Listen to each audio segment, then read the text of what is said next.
Assalamualaikum warahmatullahi taala wabarakatuh. Waalaikumsalam warahmatullahi taala wabarakatuh. Alhamdulillahirabbil alamin. Wassalatu wassalamu ala asyrafil anbiya'i wal mursalin sayyidina Muhammadin khataman nabiyyin wa ala alihi wa sahbihi ajma'in. Amma ba'du, faqala subhanaka la ilma lana illa ma 'allamtana innaka antal alimul hakim. Ishrah li sadri wa yassir li amri wa hlul 'uqdatam min lisani yafqahu qawli bi jahi nabi wa alihi. Alhamdulillah yang saya muliakan guru kita, orang tua kita Al-Habib Ali bin Muhammad Al-Jafri. Mudah-mudahan Allah Subhanahu wa taala memanjangkan umur beliau, melancarkan segala urusan beliau, mengabulkan hajat-hajat beliau. Amin ya rabbal alamin. Dan pula di sebelah kiri saya ada Al-Habib Syekh Al-Idrus. Mudah-mudahan Allah Subhanahu wa taala memanjangkan umur beliau, melancarkan segala urusan beliau, mengabulkan hajat-hajat beliau. Begitu juga Sahibul Bait Kiai Haji Agus. Mudah-mudahan Allah Subhanahu wa taala memanjangkan beliau, memanjangkan umur beliau, melancarkan segala urusan beliau, mengabulkan segala hajat-hajat beliau. Amin ya rabbal alamin. Tak lupa pula kepada para habaib yang hadir di majelis ini dan para hadirin, mudah-mudahan Allah Subhanahu wa taala mengabulkan segala hajat-hajat kita, melancarkan segala urusan-urusan kita, mengangkat segala penyakit bala yang ada di dunia ini. Amin ya rabbal alamin. Al-Fakir di sini sebelumnya meminta maaf atas lancang telah mengajar di singgasananya Paman Al-Fakir Al-Habib Umar bin Ali bin Hamid karena beliau halangan banyak tamu. Tadi Al-Fakir lagi kanan kiri, Habib Umar tiba-tiba nelpon, "Bu Bakar, Cibaduy, di mana lagi? Nolak gak enak. Katanya jamaahnya udah ngumpul." Karena jamaah Cibaduy ini Masya Allah haus ilmu. Mudah-mudahan Allah Subhanahu wa taala mengumpulkan kita kelak bersama orang-orang yang berilmu. Amin ya rabbal alamin. Al-Fakir tidak akan meneruskan apa yang telah diajarkan oleh Al-Habib Umar Rafiq. Kita akan membahas hanya sedikit saja, dan minggu depan insyaallah akan dibaca lagi oleh Al-Habib Umar. Karena sangat tidak pantas kalau seorang murid lancangnya walaupun disuruh mengedepankan hak guru, batasan seorang guru. Di minggu kemarin ada majelis minggu kemarin. Dalam bab 2 minggu kemarin hanya mengingatkan tentang bab fin nasihah, bab di dalam nasihat. 2 minggu kemarin Al-Habib Umar Rafiq membahas bab tentang nasihat di dalam kitab Riyadhus Shalihin min kalam Sayyidil Mursalin, ta'lif Imam Abi Zakaria Yahya bin Sharaf An-Nawawi Ad-Dimashqi, ghafarallahu lahu dzanbahu wa ja'ala qabrahu al-mathwa fi jannatil mathwa. Amin ya rabbal alamin. Ketahuilah kitab Riyadhus Shalihin karangan Imam Nawawi ini, umur Imam Nawawi itu hanya 40 tahun. Imam Nawawi berumur 40 tahun, tapi karangannya ribuan. Masuk akal bukan? Gak masuk akal. Imam Nawawi gak nikah. Yang mengarang kitab Riyadhus Shalihin ini gak nikah. Sisa hidup beliau, seumur hidup beliau itu hanya dipakai untuk mengarang kitab. Umurnya sampai 40 tahun, tapi karangan kitabnya ribuan. Dan diriwayatkan oleh muridnya Imam Nawawi bahwasanya ketika mati lampu di dalam maktabahnya bercahaya.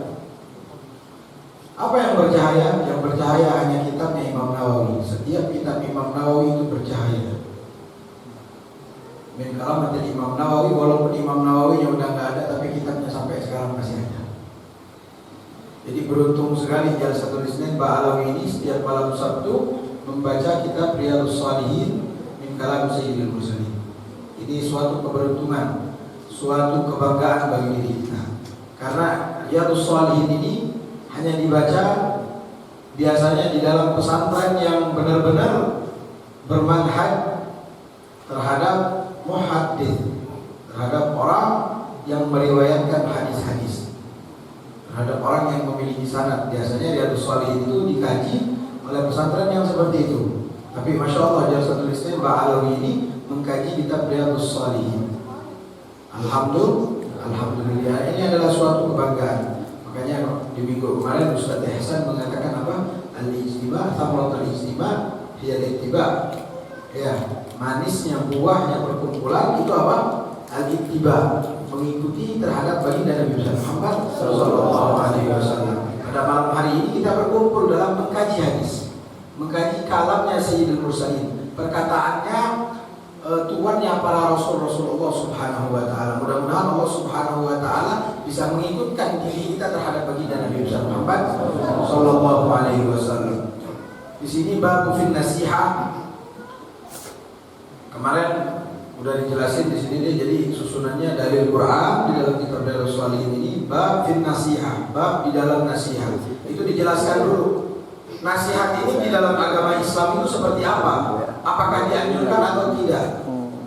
Agama Islam ini jangankan hal besar sekalipun, hal sepele memakai sendal saja dianjurkan oleh agama Islam.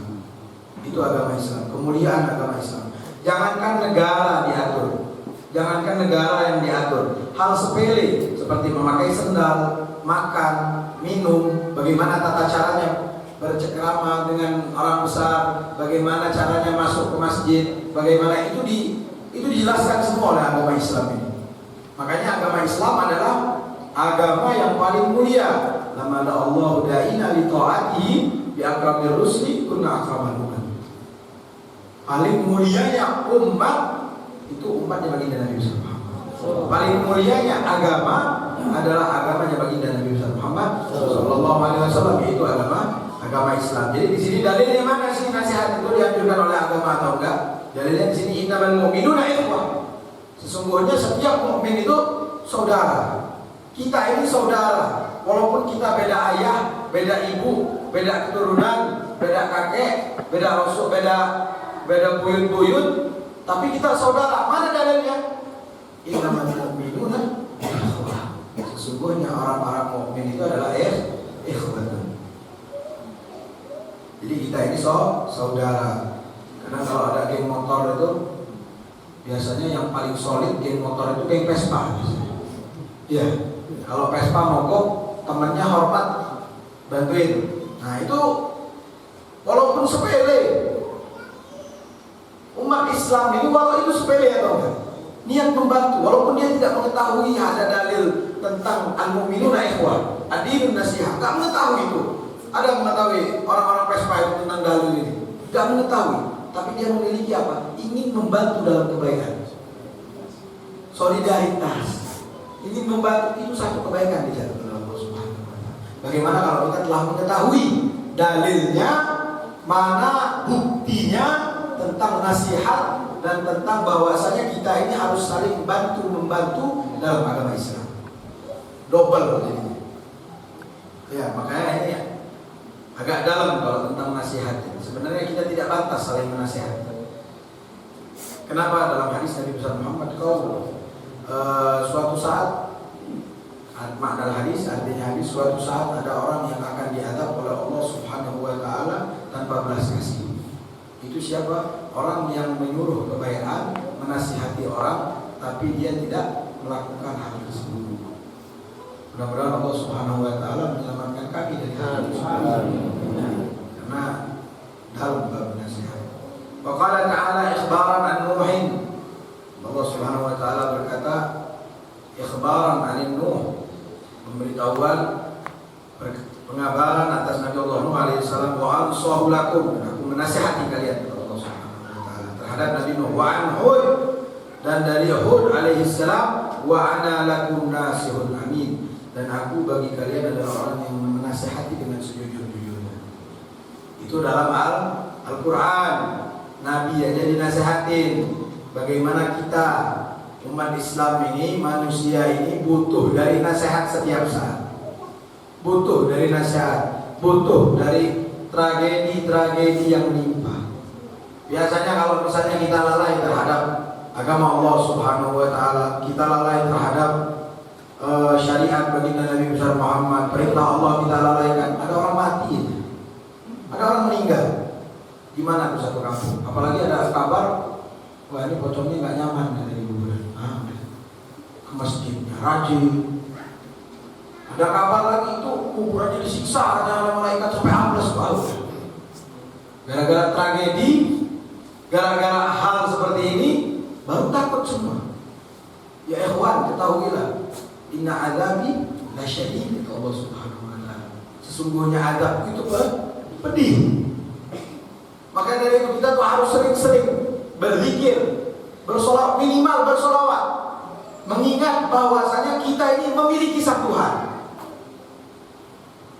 Wah, Habib ini kok ngomongnya kayak gitu, kita kan sholat 5 waktu. Sholat 5 waktu itu kapan saja waktunya, berapa menit? Betul. Apakah kita sholat waktu satu waktu itu 1 jam? Apalagi orang pasar, yang penting sholat aja fardunya. Assalamualaikum, gajah gaya hijab. Iya, benar ya? Tidak mengingat hal seperti itu. Padahal kalau kita mengkaji agama Islam maupun di pasar itu kita bisa mengingat Allah Subhanahu wa taala. Di zaman Nabi Muhammad dulu, kalau udah ada Allahu Akbar, itu pasar langsung tutup, Pak. Pasar itu langsung tutup. Gak ditutup, ditinggalin, gak bakal ada yang maling. Kenapa? Karena orang mukmin gak maling. Kalau ada maling dari orang muslim, berarti dia bukan mukmin, imannya lagi gak ada. Ditanya Islam, bukan. Ini mukminnya lagi hilang, lagi kemana, tinggalan di mana mukminnya ini. Karena ini hadis, al-mu'min la ya'si. Mukmin itu tidak bermaksiat kepada Allah Subhanahu wa taala. Kalau misalnya kita mukmin, kita mengaku diri kita orang mukmin, kita mengaku diri kita orang Islam, beda ya, Islam sama iman, mukmin sama muslim. Kalau orang mukmin pasti muslim, kalau orang muslim doang belum tentu mukmin. Iya, ingatkan itu. Karena apa kata Nabi besar Muhammad, al-mu'min la ya'si. Orang mukmin itu tidak bermaksiat kepada Allah Subhanahu wa taala. Andai kata kita bermaksiat, berarti kita sedang di dalam fase belum beriman kepada Allah Subhanahu wa taala. Sedang di dalam fase belum beriman kepada Allah Subhanahu wa taala. Dengan apa kita melihat itu semua? Dengan andai kata kita bermaksiat kepada Allah, tapi kita tidak mengingat azab apa yang akan Allah berikan kepada kita. Kita tidak takut dengan azab yang akan Allah berikan kepada kita. Tapi kalau misalnya kita ingat terhadap hal tersebut, itu masih ada berarti iman kita, walaupun zarah, sebiji atom. Kita ngelakuin maksiat, tapi kita tahu ini kalau kita ngelakuin tangan diazab, tapi mau ngelakuin. Nah itu ada iman. Karena iman ini mengingatkan kita terhadap Allah Subhanahu wa taala. Kalau Islam banyak, tinggal bikin aja di KTP ke desa. Benar. Tapi kalau iman gak bisa. Iman gak bisa dicari di desa, gak bisa dicari di kecamatan, gak bisa dicari di kabupaten, gak bisa kalau iman. Iman timbul di dalam hati kita sendiri. Tapi kalau Islam itu bisa dicari di desa. Cap KTP, saya Islam. Selesai.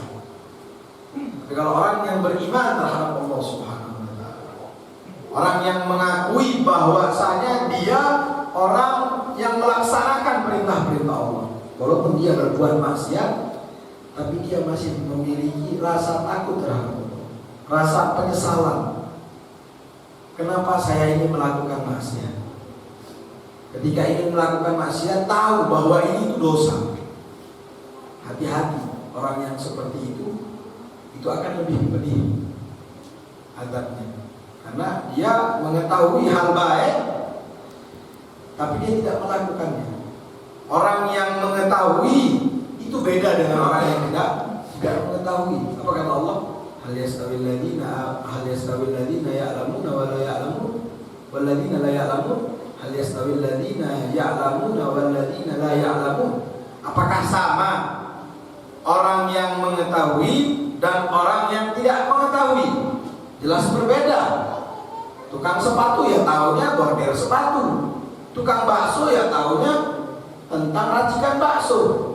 Tukang orang yang berilmu, orang yang alim, orang yang pintar dengan orang bodoh sama? Beda. Jelas beda. Begitu pula dengan hal syariat, hal pengerjaan. Kalau misalnya kita tahu, tapi kita masih aja melanggar, itu balasannya akan pedih karena kita telah mengetahui. Apa kata Sahibul Dubat? Sofat Dubat mengatakan apa? Itu orang yang mengetahui tapi dia melakukannya dalam kemaksiatan, dia diazab lebih awal daripada orang yang menyembah berhala, orang yang menyembah patung. Tuh. Orang yang menyembah patung lebih didahulukan daripada orang patung ini. Dia tahu tapi dia melanggar. Itu kata Sahibul Zubat di dalam kitabnya. Orang yang mengetahui tapi dia melanggar hukum syariat akan diadab lebih dulu daripada orang yang menyembah patung.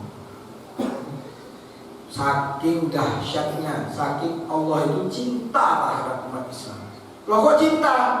Diadab lebih dulu daripada di akhir-akhir. Walaupun dalam hal adab seperti ini, ulama masih mentafsirkan bahwasanya Allah itu masih memiliki belas kasih sayang ketika kelak di akhirat. Apa kasih sayangnya? Kita didahulukan daripada orang yang menyembah patung. Lebih baik cepat-cepat biar keluar dari neraka masuk surga, betul? Masuk akal atau enggak? Daripada kita orang yang berhala dulu, orang yang berhala kapan habisnya? Karena dia kekal di neraka. Mau kita nungguin sampai beres saya terus kita nungguin orang yang kekal di neraka. Sedangkan akhirat ini gak ada habisnya. Kalau dunia ada habisnya, akhirat gak ada habisnya. Makanya kita didahulukan. Mudah-mudahan Allah Subhanahu wa taala menyelamatkan kita dari hal itu. Hadisnya mana? Fal awwalu, hadis yang pertama Nabi Rubaiyah Tamim. Langsung aja kita baca 3 hadisnya ya. Ada 3 dalil dalam hadis. Fal awwalu an Nabi Rubaiyah Tamim bin Aus ad-Dari radhiyallahu anhu anna Nabi sallallahu alaihi wasallam qala ad-dinun nasihah, agama itu nasihat. Qulna, para sahabat berkata, liman, bagi siapa ya Rasulullah? Qala lillah, bagi Allah, wali kitabih, bagi kitab-kitabnya, wali rasulih dan rasul-rasulnya, wali a'immatil muslimin dan imam-imam muslim, wa ammatihim dan pengikut-pengikutnya, dan bagi umum juga bahwa agama itu nasihat. Rawahu Muslimun. Dalil yang kedua, at-tani an Jarir bin Abdullah radhiyallahu anhu qala bay'atu Rasulullah sallallahu alaihi wasallam ala iqamatis shalah wa ita'iz zakah wa nushi li kulli muslimin, muttafaqun alaih. Dan yang kedua dari Jarir bin Abdullah radhiyallahu anhu qala bay'atu, aku membayar Rasulullah sallallahu alaihi wasallam atas apa? Atas mendirikan salat, kemudian melaksanakan zakat, dan apa lagi? Dan nasihat untuk setiap orang-orang muslim. Nasihat untuk setiap orang-orang muslim. Nabi Muhammad aja dibayar untuk melaksanakan nasihat terhadap umatnya. Bagaimana dengan kita yang tidak mau memberikan nasihat? Ini Nabi Muhammad, sang insanul kamil, khairil bariyah, sayyidul mursalin, sayyidul basyariyah, masih dibayar untuk apa? Untuk melakukan nasihat terhadap orang-orang muslim. Muttafaqun alaih. Apa itu muttafaqun alaih? Sepakat alaih terhadapnya, terhadap Imam Muslim dan Imam Al-Bukhari. Karena 2 imam ini yang tidak diragukan lagi bahwasanya hadisnya itu pasti sahih. Muttafaqun alaih. At-talis, dan yang ketiga hadisnya apa? An Anas, dari Sayyidina Anas radhiyallahu anhu. Siapa itu Sayyidina Anas? Sayyidina Anas itu pembantunya Rasulullah SAW. Dari kecil udah diberikan oleh ibunya. Ibunya udah bilang kepada Nabi Muhammad, ya Rasulullah, ini anakku Anas, biar berkhidmah, biar membantumu di dalam perang di jalan Allah Subhanahu wa taala. Sayyidina Anas masih kecil. Ini dalil buat pondok nih, buat pesantren.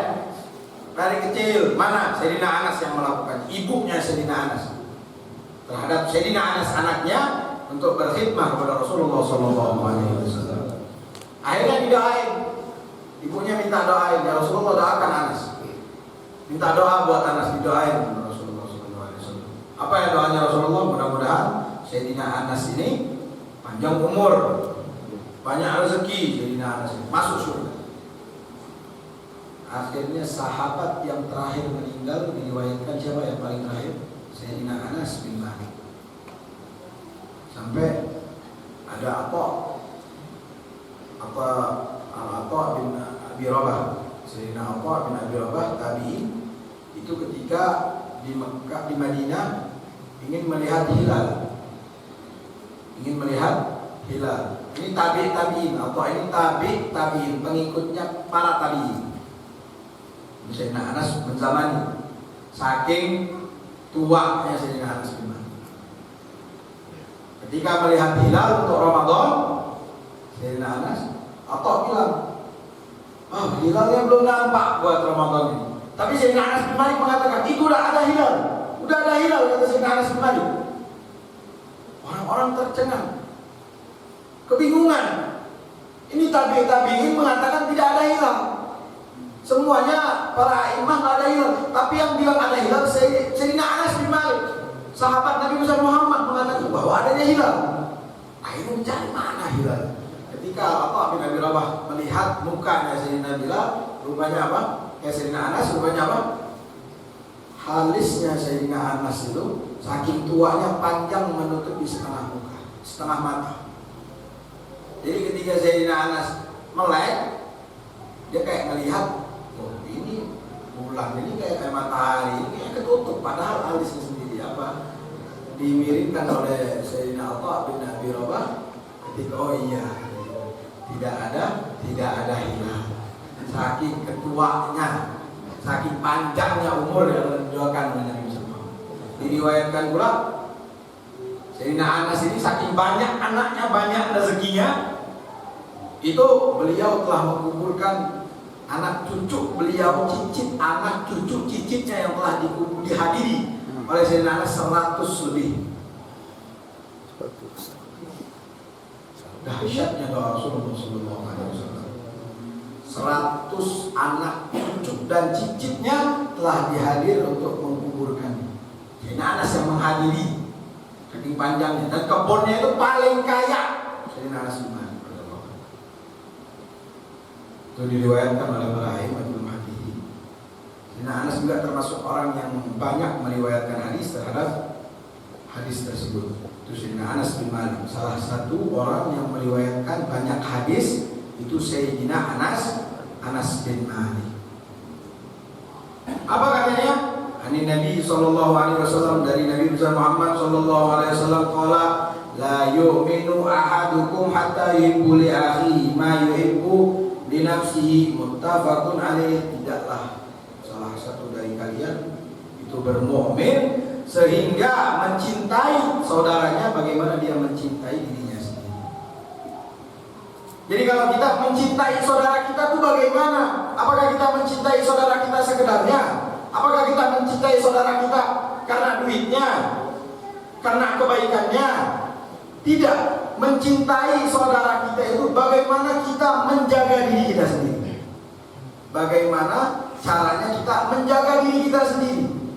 Mencintai diri kita sendiri, baru kita dinamai orang yang beriman.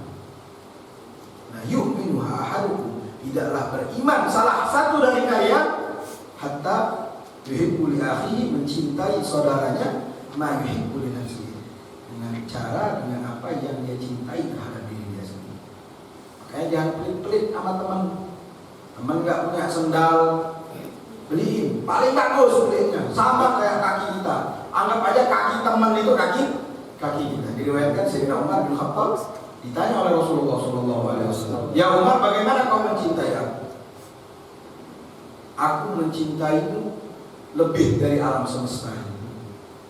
Kata Sayyidina Umar radhiyallahu anhu. Ini Sayyidina Umar mengatakan kepada baginda Nabi Muhammad, aku mencintaimu lebih dari alam semesta. Apa yang dijawab oleh Rasulullah? Rasulullah menjawab, imanmu baru setengah. Imanmu baru setengah. Ya sudah ya Rasulullah, aku mencintaimu lebih dari aku mencintai diriku sendiri. Nah, kata Rasulullah, hakala qad kamula iman, telah sempurna iman. Aku mencintaimu lebih dari aku mencintai diriku sendiri. Baru dikatakan oleh Rasulullah, sekarang telah penuh iman, telah sempurna. Baru ada hadis ini, asbab hadisnya, sebab-sebab hadisnya. Baru ada hadis Nabi Muhammad mengatakan, la yu'minu ahadukum hatta yuhibba li akhihi ma yuhibbu li nafsihi. Jadi penting sekali kita itu berpegang erat terhadap umat Islam, saling bahu membahu, saling tolong menolong, saling menasehati, saling mengingatkan terhadap Allah dan Rasulnya. Karena sejatinya teman itu bukan ketika lagi ada, bukan ketika lagi butuh baru ada teman, bukan. Itu bukan sejatinya teman. Bukan sejatinya teman. Sejatinya teman, sejatinya persaudaraan adalah orang yang sering mengingatkan diri kita terhadap apa? Terhadap Allah dan Rasul. Itu baru teman. Kalau di zaman sekarang ada teman dekat yang merangkul kita dalam mengingatkan terhadap Allah dan Rasulnya, pegang ke teman erat-erat, jangan sampai lepas. Kenapa? Jarang di zaman sekarang ada orang yang sering mengingatkan terhadap Allah Subhanahu wa Ta'ala. Itu jarang sekali di zaman sekarang ini. Sampai ulama mengatakan apa? Khairul jalis fi zaman al-kitab. Paling baiknya teman duduk di zaman sekarang itu adalah kita. Saking dahsyatnya zaman sekarang ini. Makanya kalau misalnya ada teman atau kerabat kita yang selalu mengingatkan kita terhadap Allah, bukan selalu mengajak kita dalam kelalaian, itu jangan dilepas, pegang terus, rangkul terus tuh, karena itulah yang akan menyelamatkan kita di akhir. Walaupun kita tidak memiliki amal yang baik, tapi dilihat oleh Allah Subhanahu wa Ta'ala sisi pertemanan kita. Kita berteman sama siapa? Apakah ini sering diingatkan terhadap Allah atau enggak? Itu harus kita pegang erat-erat di zaman sekarang ini. Ulama tadi mengatakan apa? Khairul jalis di zaman al-kitab. Paling baiknya teman duduk di zaman sekarang ini hanyalah kita, bukan yang lain. Hanyalah kitab, karena kitab tidak membuat kita lalai, paling juga membuat kita tidur. Itu membaca kitab tuh. Jadi kalau misalnya para hadirin insomnia, malam-malam gak bisa tidur, gampang. Jangan minum obat, buka kitab baca. Dijamin 5 menit tidur, apalagi kertas warna kuning. Dijamin. Itu obat yang paling ampuh buat insomnia. Buka kita. Membuat kita lalai atau apa? Tidur. Tidur, benar gak? Daripada kita mau ngobrol kesana kemari, gak benar, lalai, gibah sama orang, lebih baik kita baca kitab. Dibuat tidur, mimpi indah insya Allah, mimpi yang pengarang. Kalau kita dulu lagi belajar tidur, wah ini santri ini udah mimpi Sahihul Kitab, pengarangnya langsung yang dimimpikan. Doa itu Al-Kalamat dan doa, makanya sering-sering baca kitab, belajar baca. Setengah dari ilmu kita telah ada kalau kita bisa membaca. Gampang nggak membaca? Susah ya. Ini sekolah mahasiswa Pak. Kalau masih muda, wah gacor. Tapi anak muda di zaman sekarang jarang sekali orang yang membuka kitab. Buka HP, madorot nggak HP? Madorot HP itu jelek. Tapi kita lihat isi HP-nya apa. Kalau HP isinya kitab, Maktabatus Syamilah isinya. Ya pada waktu luang buka kitab, baca kitab. HP termasuk manfaat yang baik. Bagi anak muda, baca kitab, tambah luaskan wawasan. Jangan bagi anak muda, ntar orang tuanya bodoh. Buat orang tua juga, Baca, banyak membaca kita, banyak membaca sejarah. Di zaman sekarang ini banyak sekali penipuan, habib palsu banyak. Keturunan mana? Cirebon. Nah, dikit-dikit Cirebon. Keturunan mana? Banten. Langsung diaku habib. Jangan. Makanya banyak-banyak membaca silsilah, membaca kitab kajian-kajian. Kalau nggak mau baca, minimal mendengarkan majelis duduk tamratul istima, apa? Al-ittiba. Manisnya perkumpulan itu adalah apa? Mengikuti kita, itu manisnya perkumpulan. Dari tadinya nggak kenal jadi saling kenal, saling sapa, akhirnya mengikuti bagaimana kebaikan orang-orang, bagaimana kebaikan guru-guru kita. Benar. Mudah-mudahan Allah Subhanahu wa taala mengumpulkan kita bersama orang-orang yang baik, bersama orang-orang yang selalu memberikan nasihat terhadap agama. Mudah-mudahan Allah juga memberikan kita perkumpulan terhadap orang-orang yang sering menegakkan amar nahi an munkar, amar bil ma'ruf nahi anil munkar.